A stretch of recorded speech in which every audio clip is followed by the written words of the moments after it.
Joining us now in a CNBC exclusive is Ed Garden. He's the co-founder and chief investment officer at Trian Partners. Of course, also sits on the board of GE. Lots to talk to you about, Ed. But let's start with that company, given the news. Stock has not reacted particularly well. To be fair, it had been up in anticipation, but it's down sharply. And speaking to Larry Culp, its CEO, yesterday, he talked about simplification. He talked about being on a path to a well-capitalized company as the reasons behind the deal. What's the market getting wrong here? So first of all, David, thank you for having me. I would say the Gecas deal is transformative. Think about when you were an employee of GE, 2008, they had borrowed $500 billion at GE Capital. $500 billion of debt that was guaranteed by the industrial parent, and they took that money and they made loans. And that business inherently is risky. You introduce credit risk, you introduce interest rate risk, and all of that is gone, right? There is no more GE Capital. This is epic. It's the end of GE Capital. GE now is a pure play industrial company. And I think, importantly, we've delevered the company to the tune of $25 billion with this transaction. We've de-risked the industrial company.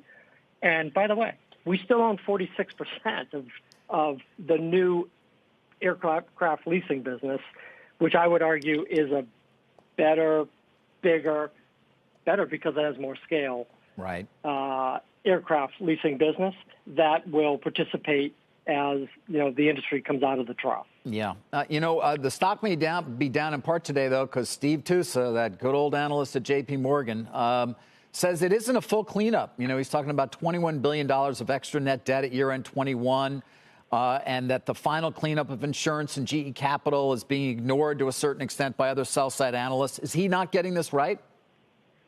I think what people need to realize is while the remnant of GE Capital, $21 billion, is coming over onto the industrial balance sheet and GE Capital goes away, we're also getting $21 billion of assets, right? It's a match book. By the way, $11 billion of that is cash and the stake in AerCap. So I think you have to appreciate that. But most importantly, what we've done here is de-risk and de-lever. It's all part of our plan to make this a focused, simpler, pure-play industrial company with leverage in line with its peers, namely 2.5 times leverage. Yeah. Ed, I want to move on to other things, but on GE finally, you've been a shareholder there for a long time. I'm looking back at the announcement from October 5th of 2015 when GE talked about your $2.5 billion investment back then. It hasn't obviously gone as well as you certainly had hoped. And I know you've also sold stock. You did so through the summer, I think, at levels far lower than here. Are you done with GE as an investment in a way?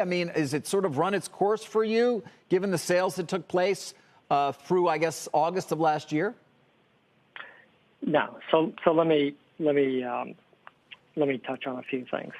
Number one, GE was not what we expected.